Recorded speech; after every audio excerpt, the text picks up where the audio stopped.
Hey, I'm here with our tool guy, Joe Rotella. And Joe, we are making some amazing see-through designs, I guess is what you'd call them, right? I think, because we're really used to working with wood as a substrate, but acrylic is so cool because you have that glass-like look, but it's so easy to work with. So we've made a bunch of things from cell phone holders to little tags and ornaments, and I thought we would make a big tag today. Okay, so what you're holding does not look like acrylic to me. It looks like cardboard. Well, acrylic will come with a paper backing sheet on both sides, and it's best to work with that backing sheet left on. Oh, okay. Because otherwise you could scratch the surface. So I've got that, and I'm going to just draw a tag shape, and I'm using... You're not really drawing. I was going to say you're tracing. And of course, this would be an easy thing to do with any design. You could simply trace it, transfer it, whatever you wanted, to the paper protecting on the acrylic. Be careful, though, not to use a permanent marker because it could go through the paper and actually stain the acrylic. So pencil's better. And then I'm going to go over here to the scroll saw.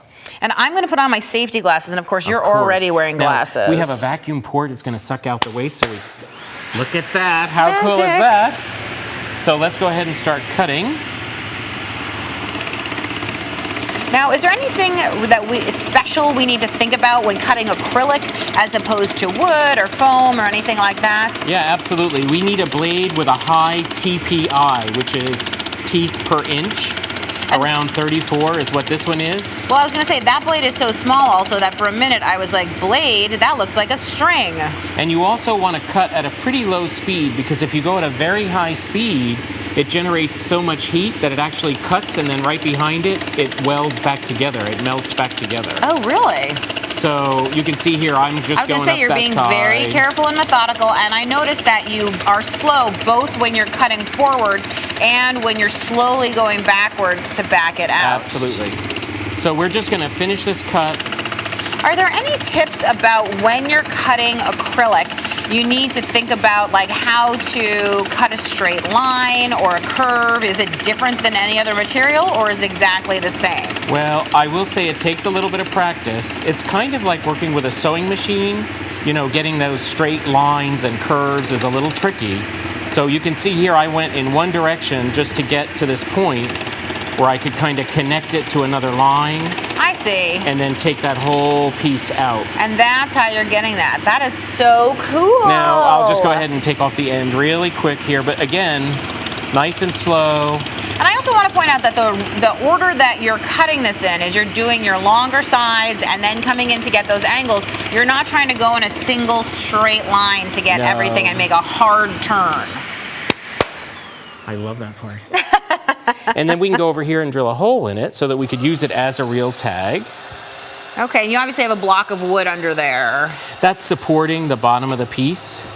But acrylic, look how easy that drills. I was going to say, like a butter, it goes right through. But now to decorate it, we could attach vinyl, we could do all sorts of stuff, but let's engrave it. Okay, now I have a little one here, which we've already taken the paper off, and it's obviously a slightly different shape. Yep, a little mason jar. And then I'm just going to go ahead and turn on the engraving tool. So we have an engraving bit in there, and you hold that just like a pencil, and you're basically just scratching the surface. I have to say, this is so fun. And this is actually, I've never really used one of these before, but you told me just go fast and think of it like drawing. And I would practice first on some of your scrap pieces before you decide to make the perfect piece. I know, this is my heirloom perfect piece. Well, I love just the freeform, and I also love the fact that I can like just go back and forth a lot in a single area. And I'm actually gonna almost like making it matte, or I don't know how to describe it. It's like that look of like frosted glass where an entire area is kind of filled in. And you can combine the engraving with other sorts of decorating. So this would be a good example to say engrave on the front because you wrote your name front side up.